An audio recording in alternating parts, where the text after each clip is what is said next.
તો પરમાત્માના ધામમાં જવા માટે થઈને આપણું તપ જોઈએ, આપણે ભગવાન પ્રત્યેની લાગણીઓ, ભગવાન પ્રત્યેની ભાવનાઓ જોઈએ. અને જો ભગવાન તમે મને લેવા નહીં આવો, રૂકમિણીજી કહે છે, તમે મને લેવા નહીં આવો તો હું મારો પ્રાણ ત્યાગી દઈશ, પણ હું હવે શિશુપાલના હાથમાં મારો હાથ નહીં આપું. 7 શ્લોકો પત્ર લખ્યા. પછી સુદેવ નામના બ્રાહ્મણે ભગવાનને કીધું, પ્રભુ શું નિર્ણય છે? તો ભગવાને કીધું, હાલો તમારે હારે જાઉં છું. કેમ? તો કહે છે, રૂકમણી મને યાદ કરે છે તો હું એને યાદ કરું છું. યે યથા મામ પ્રપદ્યન્તે તાંસ્તથૈવ ભજામ્ય. જે મને યાદ કરે છે એને હું યાદ કરું છું. મને ભૂલી જાય છે એને હું ભૂલી જાઉં છું. ગીતાજીના વાક્યો છે બધા. પરમાત્માને લઈને આવ્યા છે. પત્ર સાંભળીને ભગવાન આવ્યા.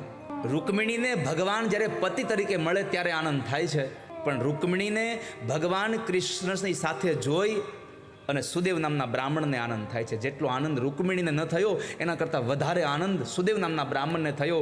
આનો અર્થ એ છે કે આ જીવાત્માને પરમાત્મા સાથે જ્યારે ભેળવી દે છે, પરમાત્માની હારે જ્યારે સંબંધ બાંધી દે છે, ત્યારે સદગુરુને આનંદ બહુ થાય છે.